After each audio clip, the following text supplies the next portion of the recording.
I'm Sophie Hawkins. I am a designer maker of workwear in the sense of useful garments for practical people.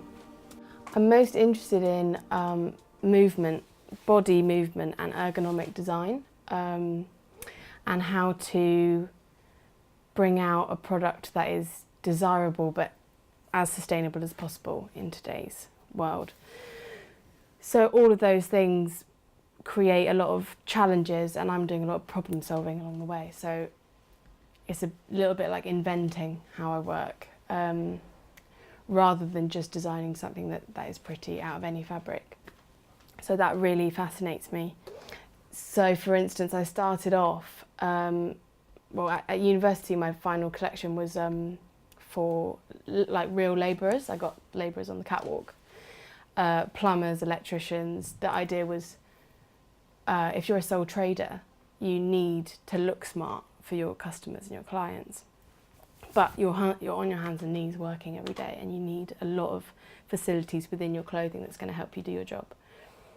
So I started off by teaching myself through doing personal bespoke commissions for people. So say a guy was like left-handed and only needed his like half ruler and mechanical pencil in this pocket, but most garments would have it on the other side, or vice versa. And yeah, nothing ever fitted him around his arms. There's all of this movement happening, which is the same in a lot of jobs, but with carpentry you've also got sawdust filling up pockets. You need to have tools. So basically I thought if I could design something that was fit for a carpenter, that would also translate into a lot of other practical jobs. Always thinking, how am I going to knock this back and make it really refined, understated, super smart, so that if he or she has to pop out for a meeting, but he's been in the workshop all day, as you always are, because these practical jobs take up all of your time, how do you then look presentable and feel proud about what you do? I learned a lot about suppliers around the world and suppliers in England, but really the thing that makes sense is if the fabric decides, because you pick a fabric and then you like see how it falls, and then you design a product around that, and that's when you create something aesthetically really beautiful and that works with your body's movement.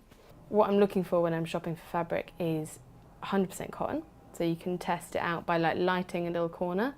If it burns, it's 100% natural. If it fizzles and then like seals itself, you can see it's got plastics in it.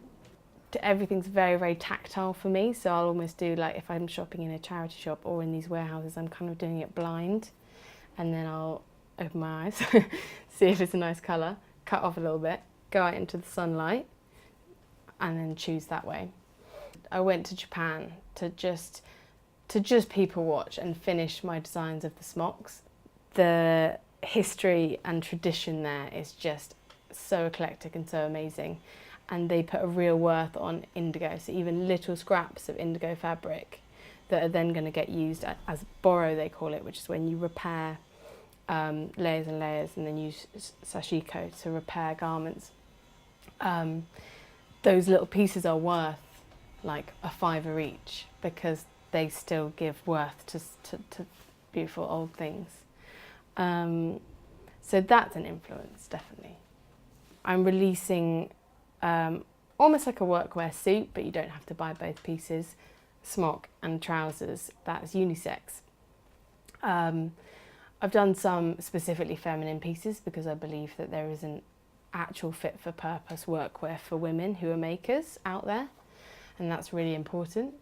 But also unisex is important, and like you don't have to just wear your husband's, boyfriend's, friend's garments, you can have them as your own. So the trousers are tie at the waist, something I developed in Japan.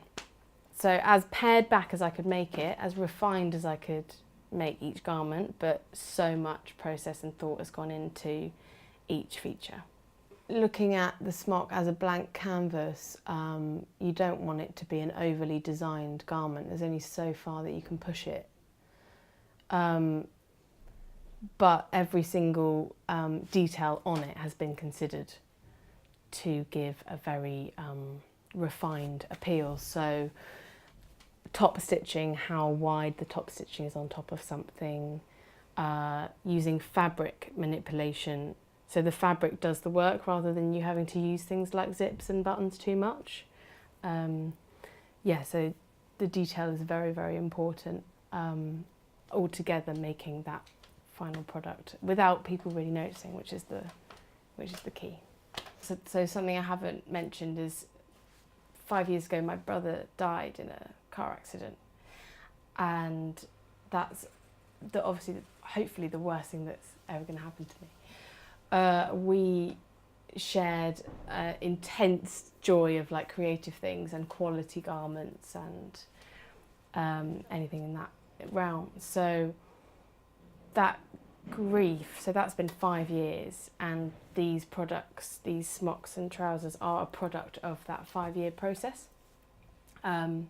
This studio has been very important, or whichever studio I've had has acted as a sanctuary for a tranquil space for me to have some peace and quiet, and to try and focus on teaching myself something really weird like pattern cutting, which is like two sides of the brain from 2D to 3D.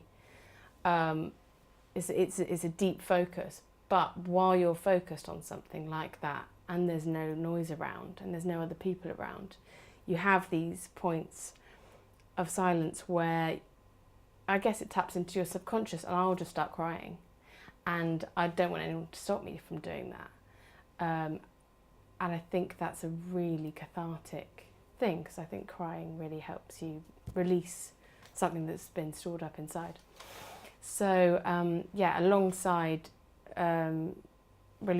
launching these products and selling, I'm writing a book, a little zine or a little like printed art book that communicates the progression over 5 years of what it's like to apply yourself to something creative when you're in pain and you've lost someone. The day that the inspiration came back is a really big time, because when you're numb and you're in pain, I didn't have that creative inspiration or that drive to do something, and that was quite scary because it was not in my nature. But the day that comes back, that's when you realise, oh, things do get better, and you do start to move on into new realms and get on with things. So yeah, accompanying the smocks, which are a product of this 5-year process. The smock is called the Anton smock, which is his name, my brother's name. This is a documentation of my 5-year experience that will hopefully prove that very, very tough things you do learn to cope, and it does get easier, and you can produce something quite beautiful.